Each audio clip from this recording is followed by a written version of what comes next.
Dokkaebi.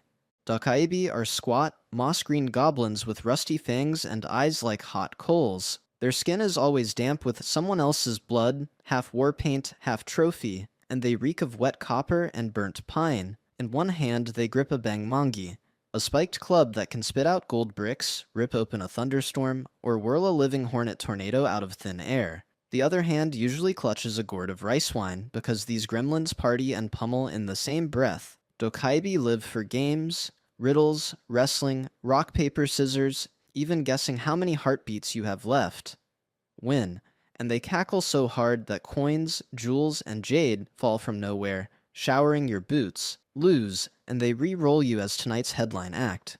Maybe they'll shrink you to doll size and stuff you in a jar with fire ants. Maybe they'll chain you to their drum and pound it until dawn. Either way, it's eternity in their torture pit, no respawns. Legend whispers you can steal the club while they're doubled over laughing and wield its power yourself, but miss the timing and the storm they summon next will carry your screams across the mountains. Mulguishin. Mulguishin are victims of drowning who really didn't want to drown. Their souls conceal where they died, squatting in silent eddies of rivers. Rain-bloated rice paddies, even manicured koi ponds behind temples. Their skin balloons chalk white and splits like over-soaked paper. Long hair billows around them in green strands that tangle with reeds and fishing lines. Each night they surface just enough for 2 empty eyes to break the water, scanning for anything warm and breathing. Loneliness gnaws worse than death itself, so when they spot a swimmer, or even a curious hand skimming the surface, they hook clammy fingers around an ankle and haul the living straight to the muddy floor. Down there they whisper, how cold the riverbed feels, how heavy wet clothes become, how minutes stretch into forever when lungs burn. They don't want to kill you, they want company that never floats away. Folklore offers one hack: fling a fistful of red beans onto the water. Bound by some cosmic accounting rule, a Mulguishin must stop and count every bead before it can grab you. Ghostly math homework it hates, but cannot skip. If you brought no beans, hope you're good at holding your breath. Their stories run long. Cheonyo-guishin. Cheonyo-guishin is a virgin ghost who haunts hospitals and honeymoon suites. She appears as the bride time forgot, wrapped in a snow-white hanbok that drips frost beads onto the floor like melting pearls. Wherever she drifts, lights dim 2 shades, the thermostat nosedives, and bouquets collapse into gray confetti.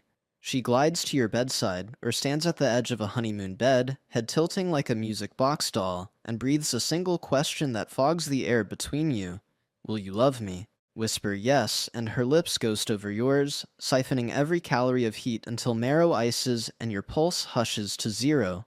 She keeps you close in her frozen dollhouse of silence. Whisper no, or worse, scream, and she straightens, mouth splitting in a banshee grin. A sonic shriek fires through your ribs like a tuning fork, vertebrae popping one by one. Some caretakers loop scarlet ribbon across door frames, claiming the color of wedding luck keeps her sulking in the hallway, but even the old monks mutter that the charm frays fast. If the ribbon's bow loosens in the night, don't look toward the doorway. The bride is already standing beside you, veil of hair swaying, question waiting.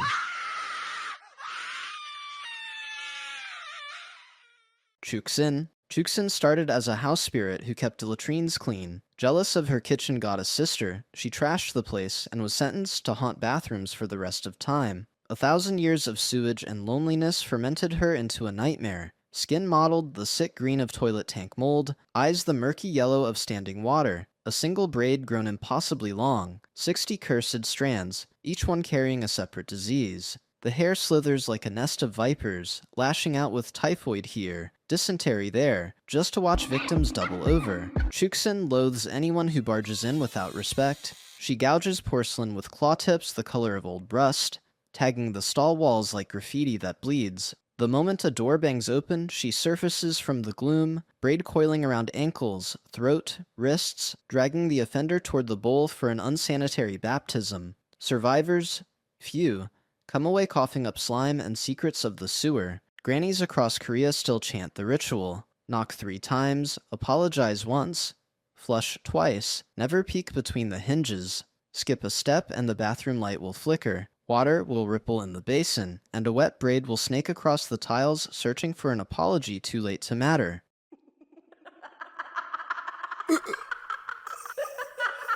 Dalgyel Gwishin, denied a funeral, stripped of name and face, the egg ghost drifts near dorms and empty bus stops. Its body is a pale, featureless oval, no eyes to betray hunger, no mouth to voice regret, just a blank shell gliding 3 feet above the pavement.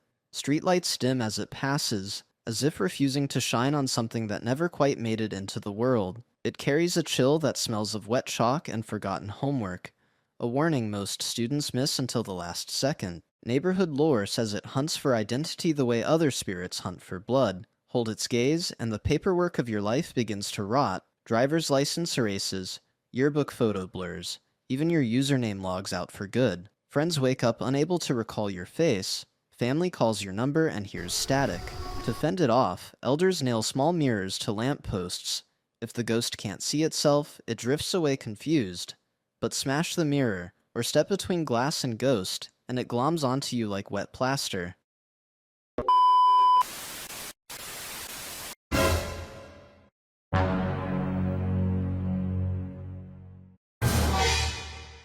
Gumiho. A normal fox turns into a gumiho after surviving 1,000 years and bathing in moonlight until its fur turns silver. With age come 9 tails and a magic marble, Yewu Gusul, glowing between its teeth. That bead stores the fox's power and the memories of every victim it has ever eaten. The gumiho can shapeshift at will.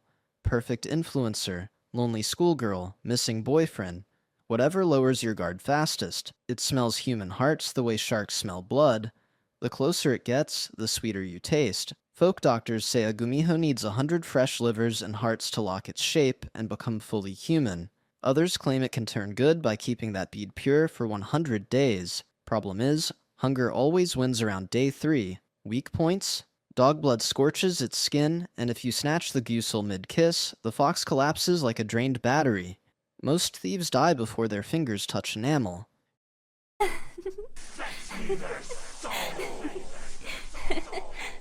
Josung Saja. These are Grim Reapers in Joseon-era overcoats. Josung Saja clock souls for the underworld's colossal ledger. They look like civil servants from another century. Black gat hat, ink-stained robe, face as still as a chalk mask. In one sleeve they keep a red-tipped writing brush. In the other, a bamboo scroll that unfurls to reveal every birth and death time written in smeared vermilion. A thin ash-gray staff completes the uniform. One tap on a chest and the soul pops free like a USB drive ejected without warning.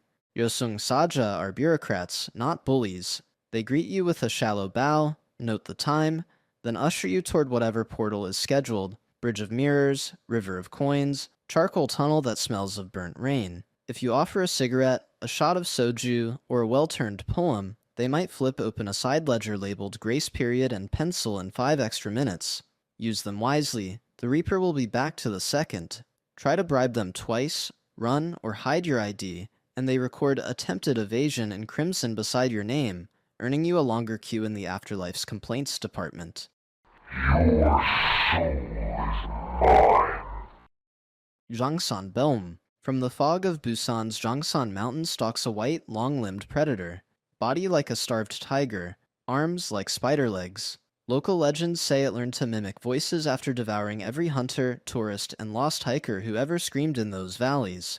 Their final words ricochet inside its throat, forming a natural echo chamber. Its fur is matted with pine needles and bits of torn backpacks, and its eyes, small, black, always leaking, scan for the next rescuer type who can't ignore a cry for help. By day, it skulks through bamboo tunnels, leaving only broken branches and a rancid musk that smells like wet fur and fear. By night, it crouches on cliffs and rehearses. Whimpering toddler, sobbing newlywed, your best friend yelling your name. The sound is flawless, but the timing is off. Every plea returns a half-second too late, like a warped voice memo. Please, I beg you. I beg you. Get over here! Gongchuri, first noted in a 17th century diary, a venom-belching dragon lizard that crawls from swamps to wreck weather. Scales ooze acid, breath sparks hailstones the size of fists, and its roar evaporates wells overnight. Farmers torch fields, bang pans, even hire shamans to bang drums and fire rockets into low clouds. Sometimes it works. Most times, the beast just leans back and laughs blue smoke. Locals call it Gangchuri, the drought maker. By day, its moss-slick hide blends with reeds. By dusk, a sulfur glow seeps from the cracks between its plates like magma in broken pottery. It feeds on moisture and chaos, lapping puddles dry, then coughing pestilence across paddies so rice stalks blacken in minutes. When it hisses, barometric pressure nosedives. Barn roofs whine, chickens faint, and the air tastes of pennies and rain rot. Ancient talismans depict the monster gripping storm clouds in its jaws, wringing them like wet laundry until hail hammers the earth to mush.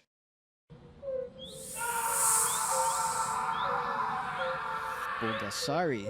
Hammered together during a civil war, Bulgasari began as a living armor spell. Iron plates, spearheads, even broken arrows fused into a walking fortress. When peace finally came, the sorcerers forgot the failsafe, and the beast never powered down.